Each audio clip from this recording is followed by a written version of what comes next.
आज बनवूया आपण बटाट्याची भाजी, पण पद्धत थोडीशी वेगळी असेल. ते आपण बनवूया आता, काहीतरी नवीन ट्राय करूया. मी पूर्ण रेसिपी तुम्हाला दाखवेन. आणि इथे मी एक मोठा कांदा चिरून घेतलाय. आता याला पूर्ण गोल्डन ब्राऊन होईपर्यंत फ्राय करून घ्यायचं आहे ऑइलमध्ये. आणि इथे हिरव्या मसाल्यामध्ये घेतला आहे आलं, लसूण, हिरवी मिरची, कोथिंबीर, टोमॅटो, दही. आता कांदा मस्त असं गोल्डन ब्राऊन होईपर्यंत आपल्याला फ्राय करून घ्यायचंय. बघू शकता इथे कांदा मस्त फ्राय होतोय. हे फ्राय झालं की मिक्सरच्या भांड्यामध्ये टाकून त्याला मस्त पैकी पेस्ट करून घ्यायची याची. इथे बघू शकता कांदा असं मस्त गोल्डन ब्राऊन झालेला आहे. आता याला मस्त पैकी मिक्सरच्या भांड्यामध्ये काढून घेऊयात. इथे कांदा काढून घेतलाय मी मिक्सरच्या भांड्यामध्ये. आता याला आपण वाटून घेऊयात. आता आपण पेस्ट करून घेऊया याची.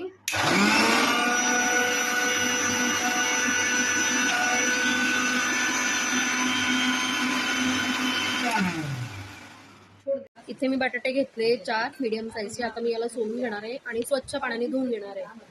4 मीडियम साईजचे बटाटे मी धुवून घेतले स्वच्छ. आता याला आपण बारीक म्हणजे लांब लांब कट करायचे. असे लांब लांब बटाटे कट करून घेतले. आता या बटाट्यामध्ये हळद घालायची थोडीशी, लाल तिखट. छान मॅरिनेट करून घेऊ आपण आता याला. मिक्स छान मिक्स करून घ्यायचं याला. आता बटाट्यामध्ये मसाला लावून झालेला आहे, पूर्ण एकजीव करून घ्यायचा आहे. ऑइलमध्ये आपण कांदा फ्राय केलेला, त्याच ऑइलमध्ये आता इथे आपण बटाटा फ्राय करून घेऊया.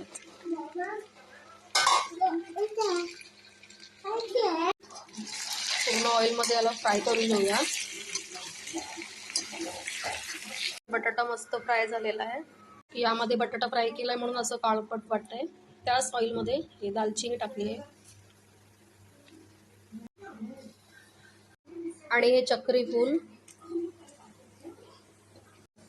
आणि हे जिरा वाटलेला मसाला टाकायचा यामध्ये.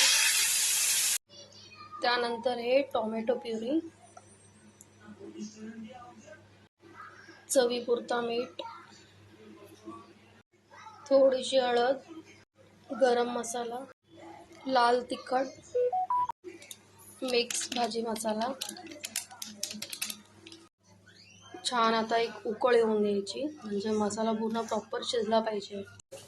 आता हे फ्राय केलेला बटाटा याच्यात टाकायचं. वरून बारीक चिरलेली कोथिंबीर.